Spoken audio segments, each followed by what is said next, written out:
گرچہ میرا انداز بیاں خوب نہیں ہے، گرچہ میرا انداز بیاں خوب نہیں ہے، شاید کہ اتر جائے تیرے دل میں میری بات۔ آج 23 نومبر ہے اور آج کے دن اور ہم شخصیت کو یاد کرنے کے لیے یہاں جمع ہوئے ہیں جو غلام ہندوستانیوں کے اصل مسیحا، محسن ملت، شمس العلماء اور ایسی شخصیت جس کو پہلا نیشنل اسکول قائم کرنے کا شرف حاصل ہوا۔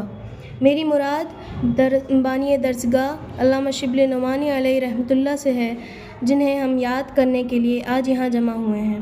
ان کو میں اس شعر کے ساتھ خراج عقیدت پیش کرتی ہوں۔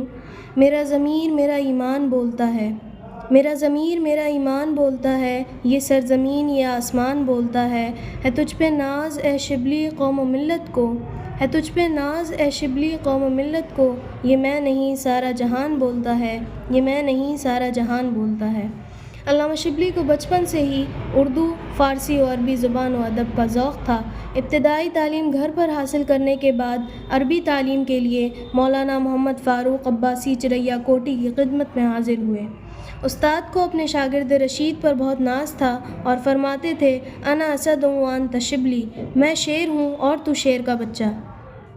1883 میں علامہ شبلی نے شہر اعظم گڑھ میں ایک نیشنل اسکول کی بنیاد رکھی جو آج ایک شاداب چمن کی صورت میں نظر آ رہا ہے۔ علامہ شبلی کو قوم و ملت کی بے پناہ فکر لاحق تھی، جس کے نتیجے میں مدرسۃ الاصلاح سرائے میر، ندوۃ العلماء لکھنؤ اور دارالمصنفین شبلی اکیڈمی اعظم گڑھ وجود میں آئے۔ علامہ شبلی کی تصنیفات میں الفاروق، المامون، شیر العجم، موازنہ انیس و دبیر اور اورنگزیب عالمگیر پر ایک نظر خصوصیت سے قابل ذکر ہیں، لیکن سیرت النبی سے ان کو عالمی شہرت حاصل ہوئی۔ رسول کی سیرت سے بے پناہ عشق و محبت کا اندازہ ان اشعار سے کیا جا سکتا ہے جسے وہ اپنے لیے توشہ آخرت سمجھتے تھے۔ عجم کی مدح کی عباسیوں کی داستاں لکھی، عجم کی مدح کی عباسیوں کی داستاں لکھی، مجھے چند مقیم آستان غیر ہونا تھا، مگر اب لکھ رہا ہوں سیرت پیغمبر خاتم، مگر اب لکھ رہا ہوں سیرت پیغمبر خاتم، خدا کا شکر ہے یوں خاتمہ بالخیر ہونا تھا، خدا کا شکر ہے یوں خاتمہ بالخیر ہونا تھا۔ علامہ شبلی کو اس دنیا سے رخصت ہوئے 120 سال کا عرصہ گزر گیا ہے، مگر ان کے کارنامے آج بھی زندہ ہیں۔ اعظم گڑھ عہد قدیم سے علم و فن، شعر و ادب، علمی، دینی اور ملی و سیاسی سرگرمیوں کے لیے ہر دور میں انقلابی پرچم کا گہوارہ رہا ہے۔